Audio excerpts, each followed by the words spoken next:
Spoštovani,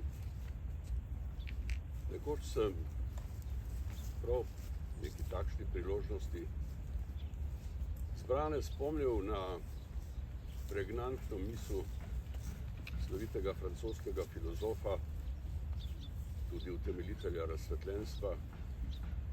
Voltaire je namreč nekje napisal, da nesreča prihaja na krilih in odhaja peš.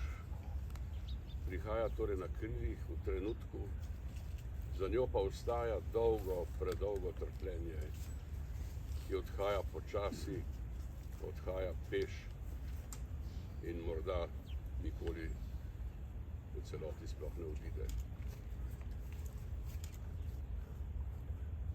Takrat, pred leti, sem mislil, da bodo razni ukrepi, tudi program Vizije nič, zaustavili tragedije na cestah.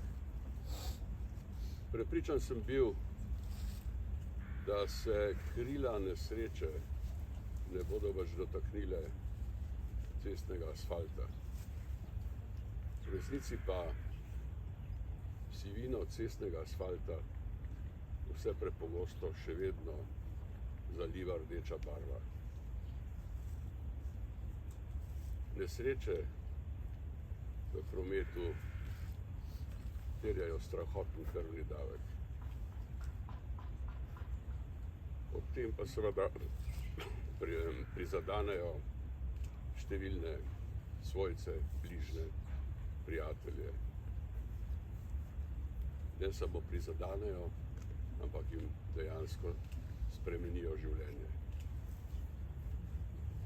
Zato te mehke oblike našega obeležja v bistvu simbolizirajo valovanja življenj. Valovanje življenja torej, ki je za vsakega od nas drugačno, svojsko, unikatno, ampak tudi valovanje življenja, ki ga žal nesrečni trenutek lahko prizadane, valovanje spremeni ali pa celo zavedno zaustavi. V sporočanju te temeljne ideje našega obeležja najtrši granit, torej kamen, ki je tok, vzvalovi, dobesedno vzvalovi, postane fluiden, tekoč in poudarja bistvo in moč same ideje. Dodatno pa jo poudarja postavitev obeležja.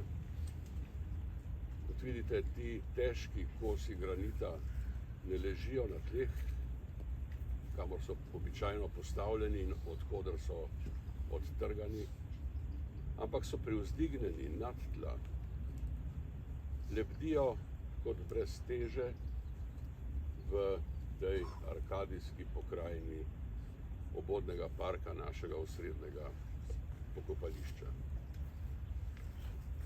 Z vsem tem obeležje seveda presega vsakdanjost in pragmatičnost in sega v obrežje pomenskosti in duhovnosti.